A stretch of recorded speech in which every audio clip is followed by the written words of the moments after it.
mulai. Assalamualaikum warahmatullahi wabarakatuh.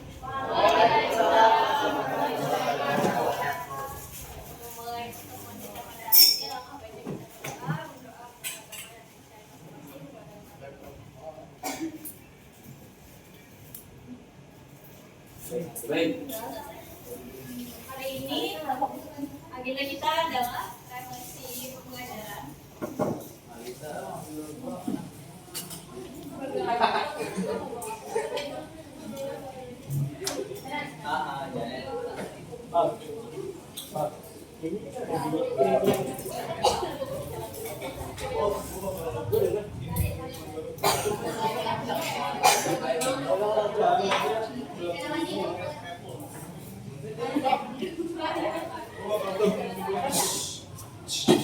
Pembelajarannya ini tujuannya adalah untuk mengenali materi kita di bab 2 yaitu hukum, yaitu bagaimana hukum itu berjalan, pengertian hukum, sumber hukum, pembagian hukum yang sudah kita pelajari sebelumnya, dan tugas-tugas.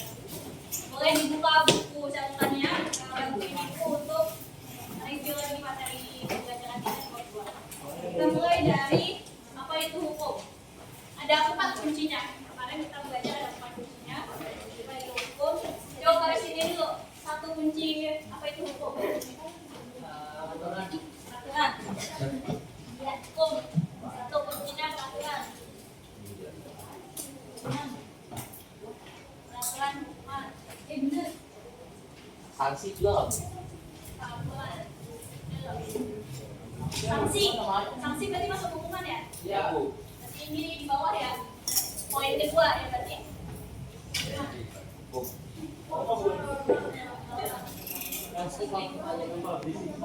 Peraturan tadi apa? Norma. Tadi ada juga norma. Ya, norma di sini berarti. Norma. Kita ke yang poin 3. Sifat memaksa. Nanti udah ini yang sini tadi udah. Ini nanti udah belum? Udah nyebut belum tadi? Udah. Nah, ini tadi apa lagi? Larangan. Lanjut lagi, coba buka bukunya. Ada 4 kuncinya. Ada peraturan atau seperangkat peraturan atau norma yang diatur dengan sanksinya, ada hukumannya. Lalu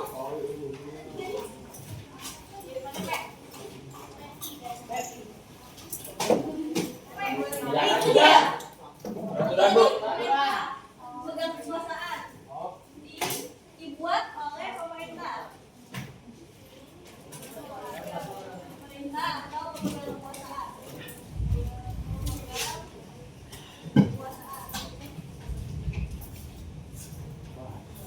Lalu yang keempat, untuk memiliki tujuan yang jelas. Lihat.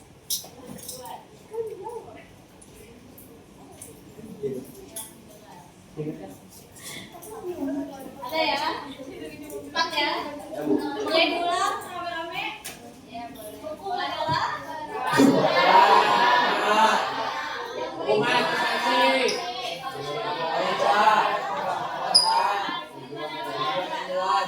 Oke. Lanjut ya.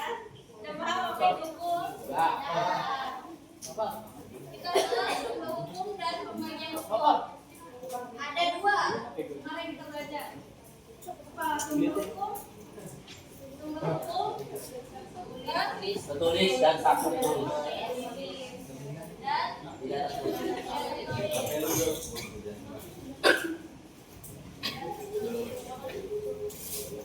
sumber hukum tertulis apa aja? Oke. Undang-undang diatur oleh undang-undang Undang-Undang Dasar Negara Indonesia 1945. Sumber hukum tertulis ada tata urutan peraturan perundang-undangan. Betul nggak? Yang segitiga. Ya, ya.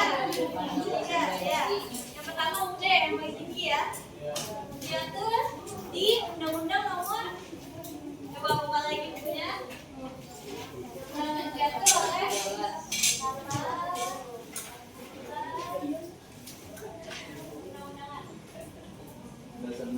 Lakukan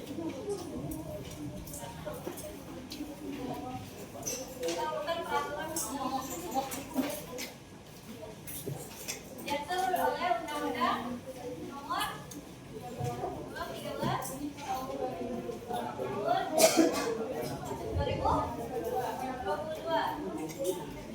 Oke, segitiga tuh. Yang paling tinggi, yang sumber, ada bawahnya lagi peraturan,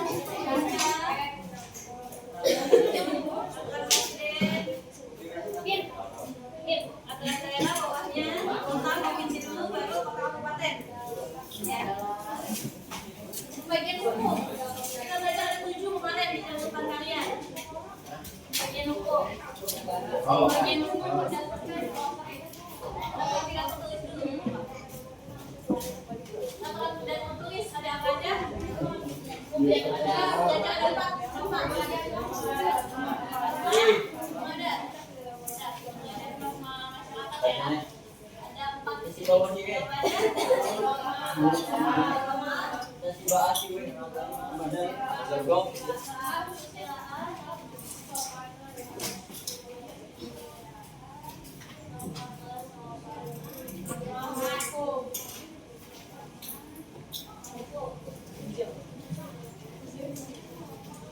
Tidak tertulis berdasarkan apa yang ada di masyarakat. Tidak tertulis berdasarkan melalui lisan. Disampaikan melalui lisan turun-temurun dari satu generasi ke generasi lainnya. Di bawahnya. Jadi tidak tertulis. Ada kebiasaan.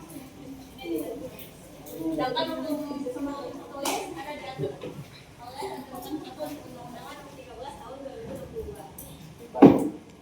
Lanjut kita ke berbagai hukum. Kemarin kita belajar ada 7. Hukum dia berdasarkan apa aja? Masalah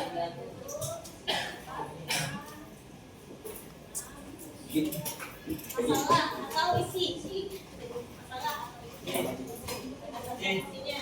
Lalu ada berdasarkan apa lagi? Bentuk. Apa aja bentuk?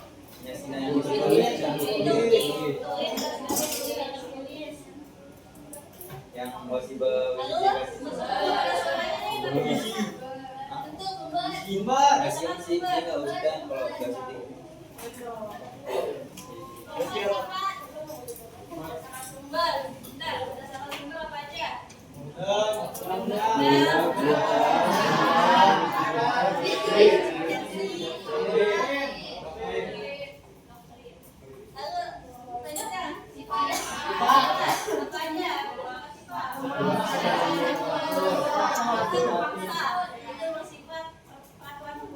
Undang-undang atau hukum itu bersifat peraturan dan maksa. Artinya kalau tidak dikerjakan akan ada hukumannya, ada sanksinya. Ya, jelas. Lanjut, yang kelima. Apa? Mempertahankan.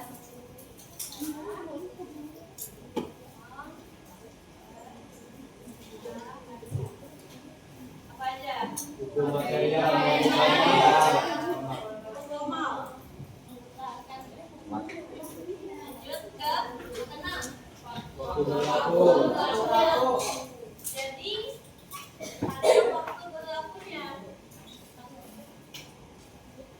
Suatu hukum itu ada masanya ternyata. Dia ada kadaluarsanya, ada waktu berlakunya. Jadi ketika ada hukum baru, dia bisa dipengaruhi hukum itu. Kalau tidak sesuai zaman lagi, dia bisa dipengaruhi itu berdasarkan waktu berlakunya.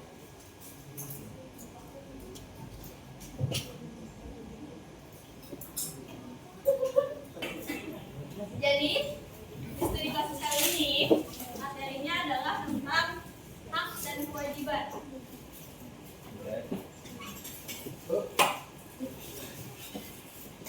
Jadi penjelasan dulu kasus pelanggaran hak dan pengingkaran kewajiban.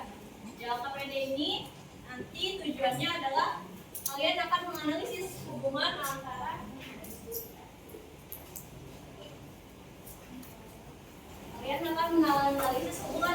hak dan kewajiban dalam kehidupan bermasyarakat, berbangsa dan bernegara. Lalu poin kedua, untuk Menunjukkan kesadaran hukum melalui contoh konkret pelanggaran dan pemikiran kewajiban. Yang ketiga yaitu menyimpulkan nilai-nilai Pancasila yang dapat diterapkan untuk mencegah terjadinya pelanggaran serupa. Jadi petunjuknya di sini. Kelompok terdiri dari 3 siswa mendapatkan 1 kasus dari daftar kasus yang sudah ada.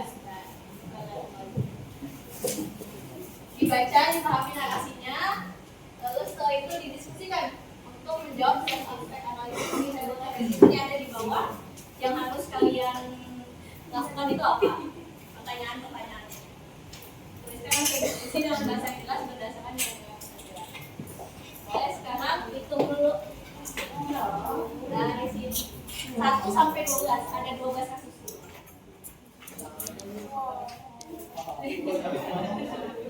Dari sini. Ini 1, 2, 3, 4, 5, 6, 7, 8, 9, 11, 12. 1, Ini kelompok 4, 5, 6, 7, 8, 10. 11. 2, 4, 6, 8. 9, 11.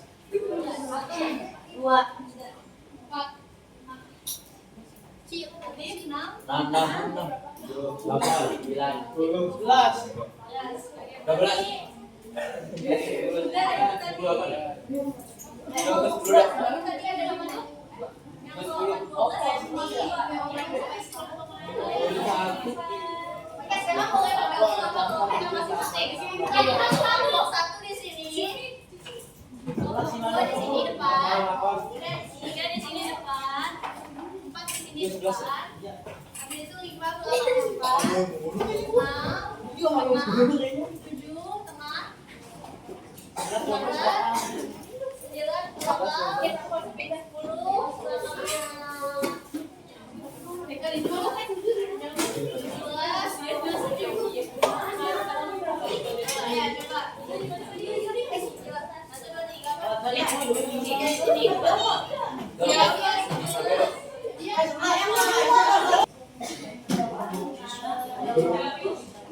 ini kelompok 10.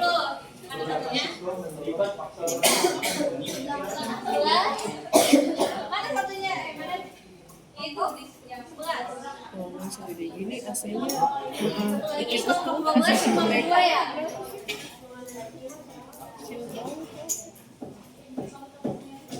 Silakan dipahami. Bentar, pembagian kasusnya adalah kelompok 1 kerjain kasus nomor 1. Silakan nomor 1-nya dilingkarin kasusnya. Kelompok 1 lingkarin. Kelompok 2 lingkarin nomor kasus yang kedua, lingkarin. Kelompok 3 lingkarin nomor kasus yang ketiga. Kelompok 4 lingkarin kasus yang keempat. Kelompok 5 lingkarin kasus yang kelima, begitu seterusnya. Kalau ada nanti pertanyaan silakan ke depan.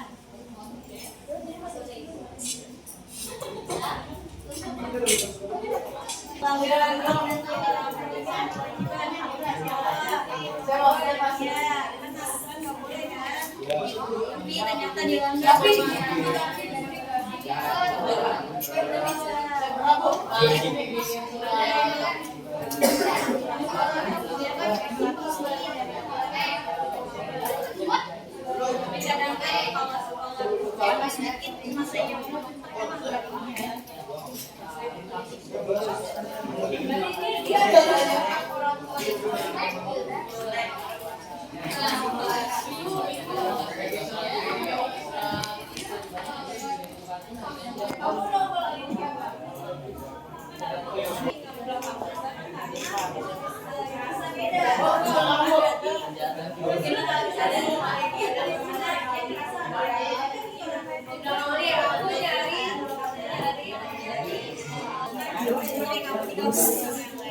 mengenai sebagai siswa.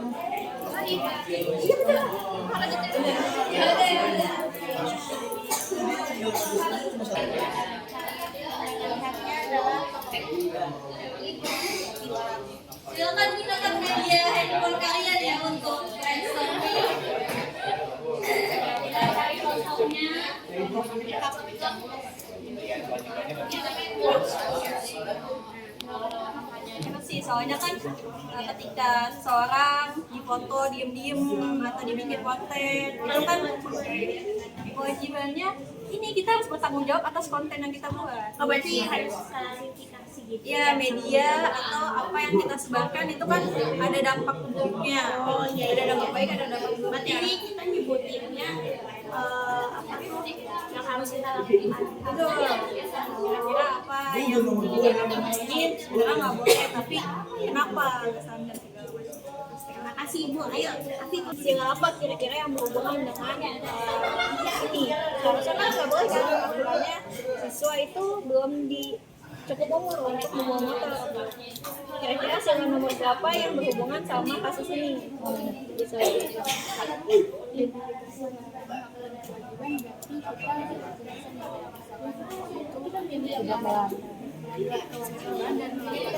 Hak pengguna jalan berarti karena dia belum hak kan, iya betul. Hak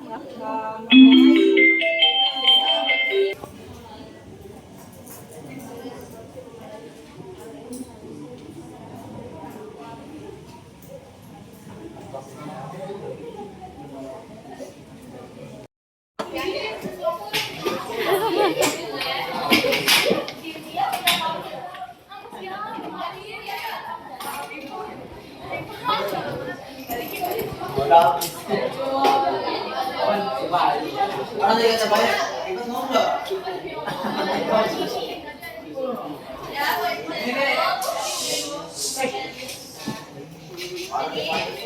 Dari pembelajaran kita pada hari ini, Ibu berharap kalian bisa tahu hak dan kewajiban warga negara, hak kalian sebagai siswa, hak kalian sebagai warga negara, bagaimana kalian harus memenuhi kewajiban kalian sebagai warga negara, hak apa saja yang kalian dapatkan sebagai warga negara, bagaimana tindakan kalian akan mempengaruhi hak dari orang lain.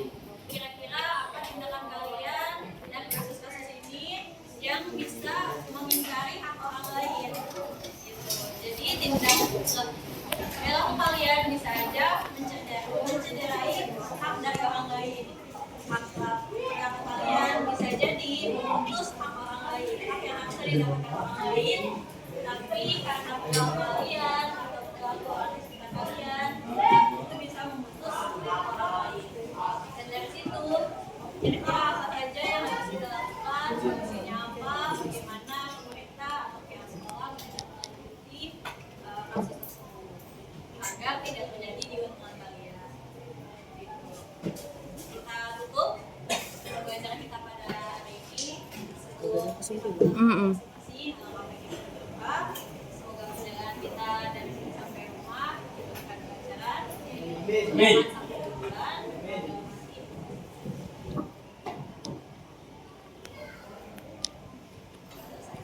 Assalamualaikum warahmatullahi wabarakatuh.